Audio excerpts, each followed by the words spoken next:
কোন কোন সম্পদে জাকাত দিতে হবে এবং কত শতাংশ করে জাকাত দিতে হবে? খুবই গুরুত্বপূর্ণ এবং মৌলিক একটা প্রশ্ন। এতেকাফ ভেঙে যায় কি কি কাজ করলে? এতেকাফ ভেঙে যায় এতেকাফ করার পর কেউ যদি মসজিদ থেকে শরিয়া গ্রাহ্য ওজর ছাড়া বের হয়ে যায়। আপনি এতেকাফ করতে আসছেন, এতেকাফ করতে আসার পরে আপনি বাহিরে চলে গেছেন, একটু মার্কেটিং করা দরকার ঈদ সামনে, তাহলে আপনার এতেকাফ ভেঙে যাবে। শরিয়া গ্রাহ্য ওজর কি? আপনি ওয়াশরুমে যাওয়া লাগছে, এই জন্য আপনি যেতে পারেন, ওয়াশরুমে যেতে পারেন। আর ওয়াশরুমে যেয়েও আপনি আড্ডাবাজি করতে পারেন না। ওয়াশরুমে গেলেন, যে সেখানে আপনার দোস্তের সাথে দেখা, আরে দোস্ত কিরে কি অবস্থা, আপনি এতেকাফে আছেন, এটা আপনি করতে পারেন না। দ্রুততার সাথে ওয়াশরুমের কাজ সেরে চলে আসবেন। এর বাইরে মসজিদে যাওয়ার আমাদের নেসেসারি একেবারে খুব না হলে নয় এরকম আমাদের ইম্পর্ট্যান্ট নিড বা প্রয়োজন আর কি আছে? খাওয়া দাওয়া আছে।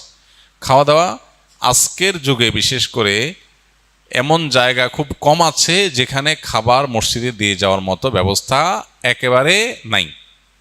এরকম মানুষ খুবই কম। বাসা বাড়িতে লোকজন আছে, কেউ না কেউ খাবার দিয়ে যেতে পারে, কাউকে রিকোয়েস্ট করলেও কেউ দিয়ে যেতে পারে। অতএব এরকম ব্যবস্থা যদি থাকে তাহলে খাবারের জন্য বাইরে যাওয়া জায়েজ নাই।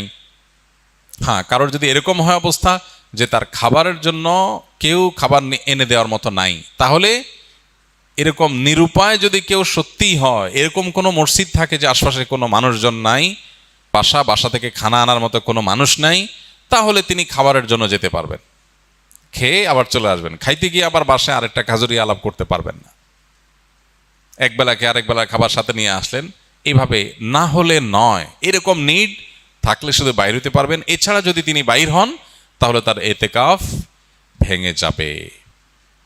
আর এমনিতে কিছু কাজ আছে যেগুলোর কারণে এতেকাফ ভাঙবে না, কিন্তু এতেকাফের কোয়ালিটি কমে যাবে, এতেকাফের গুণগত মান নিচে নেমে যাবে। সেগুলো কি? সেগুলো হলো এতেকাফে বসে আপনি শুধু ঘুমায় কাটালেন, 355 দিন অনেক কাজ কাম, অনেক ব্যস্ততা, ঠিকমতো ঘুমাইতে পারেন না। এই 10 দিন সুযোগ পাইছেন যে আলহামদুলিল্লাহ ডিস্টার্ব করার কেউ নাই, বাচ্চা নাই, বউ নাই, কেউ নাই, ঝামেলা নাই, ক্লায়েন্ট নাই, একটু মন মতো ঘুমাইলাম, তাহলে এতেকাফটা অর্থহীন হলো, এতেকাফটা ঘুমের জন্য না। আবার আপনি এমন করলেন যে অন্য সময় বন্ধু বান্ধবের সাথে এত আড্ডা মারার সুযোগ পান না, 2-4 দোস্ত মিলে একসাথে কোনো এক মসজিদে এতেকাফে বসলেন, এবার একেবারে চুটিয়ে আড্ডা মারলেন। এগুলো এতেকাফের কোয়ালিটিকে নষ্ট করে দিবে।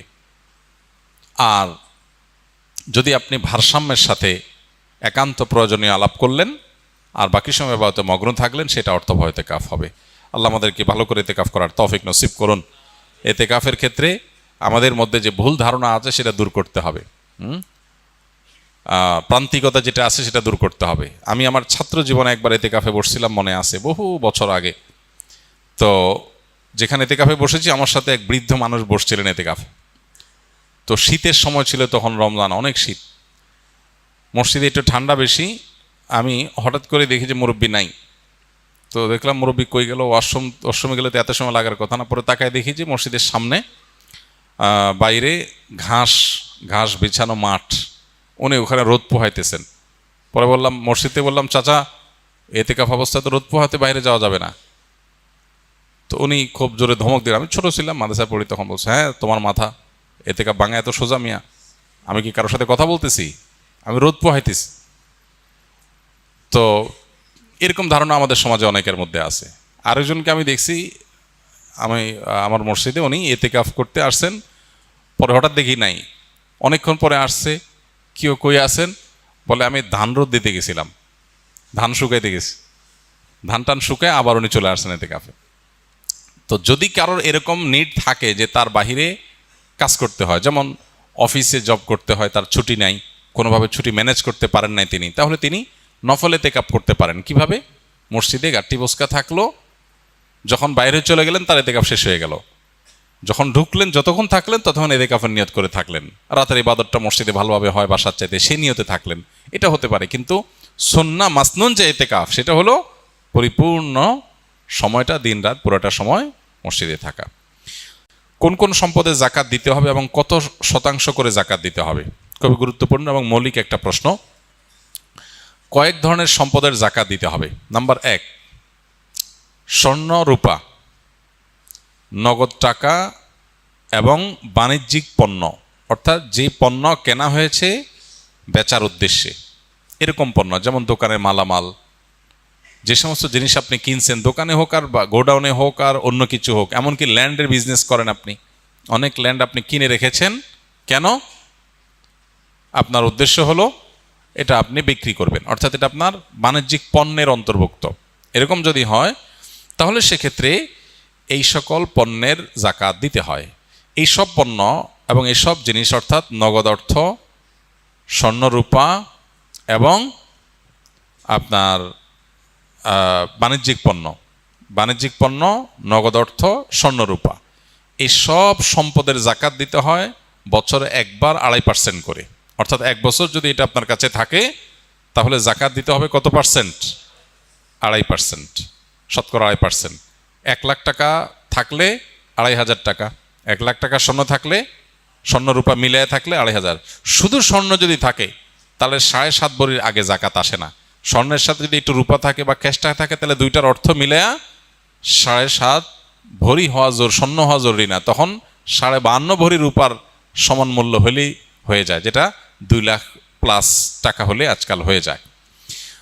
তো এই যে স্বর্ণ এবং রূপা এবং নগদ অর্থ এবং বাণিজ্যিক পণ্য, এগুলোর জাকাত একভাবে হয়। নাম্বার 2, গবাদি পশুর জাকাত সেটা দেওয়া লাগে যদি গবাদি পশু আপনার চরে পুরে খায় আপনার এবং একটা নির্দিষ্ট নেশাব পরিমাণে পৌঁছায়। গরু হলে এতগুলো, ছাগল হলো এতগুলো, তারপর আপনার ওঁট হলে এতগুলো, এগুলো হলো জাকাতযোগ্য সম্পদ। মোরগ অথবা হাঁস এগুলো জাকাতযোগ্য পশু না। হ্যাঁ, এগুলোর জাকাত হবে যদি কেউ মুরগির ফার্মের বিজনেস করে, যে মুরগি কিনেছেন তিনি এটা বিক্রি করবেন, তখন এটা বাণিজ্যিক পণ্য হিসেবে জাকাত আসবে। পশু হিসেবে জাকাত আসবে শুধুমাত্র এই যে ছাগল, ভেড়া, দুম্বা, গরু এবং ওঁট, মহিষ, এগুলোর জাকাত আসবে। এগুলো নির্দিষ্ট নেশাব হলে, কোনোটা 40টা, কোনোটা 5টা, হ্যাঁ, আকার অনুযায়ী আপনার জাকাত আসবে। এগুলোর বছরে একবার জাকাত আসে। তৃতীয় জাকাতের আরেকটা পণ্য হলো কৃষিজাত পণ্য। যে সমস্ত ফসল আমরা করি এই ফসলগুলোর জাকাত দিতে হয়। ফসলের জাকাতের নেশাব হলো 17 মন, 5 ওয়াসক, মূলত 5 ওয়াসক হিসাব করলে 17 মন হয়। এই হিসাবে কিছুটা ভিন্নতর মত আছে, বাকি এটা প্রসিদ্ধ এবং মোটামুটি গ্রহণযোগ্য যে 17 মন যদি হয়ে যায় তাহলে সেখানে আপনার যদি আকাশের বৃষ্টির পানি থেকে হয়ে যায়, প্রাকৃতিক পানি থেকে হয়ে যায়, আলাদা পানি সিঞ্চন করা না লাগে, তাহলে সেক্ষেত্রে 100 ভাগের 10%। আর যদি এটা পানি সিঞ্চন করে চাষাবাদ করতে হয় তাহলে সেক্ষেত্রে 100 ভাগের 5 ভাগ। অর্থাৎ আমাদের দেশে যে ফসল হয় এগুলো প্রায় সবগুলোই নিজস্ব সেচ সিস্টেমের মাধ্যমে করতে হয়, অটোমেটিক হয়ে যায় এরকম জিনিস নাই, খুব কম। তো নিজস্ব পানি সিঞ্চন বা সেচ সিস্টেমের মাধ্যমে যেগুলো করা লাগে এগুলো সবগুলো প্রতি 100 কেজিতে 5 কেজি খাদ্যশস্য গরিব দুঃখীদেরকে দান করে দিতে হবে। এটার সাথে বছরের সম্পর্ক নাই, এটা হলো যতবার ফসল উঠবে ততবার জাকাত আসবে। এ হলো মোটামুটি জাকাতের ব্যাপার, যে সমস্ত সম্পদের জাকাত হয় এবং যত পার্সেন্ট করে জাকাত হয়। সময় তো অনেক হয়ে গেছে, স্কুলে ভাইদের অনেকগুলো প্রশ্ন আছে।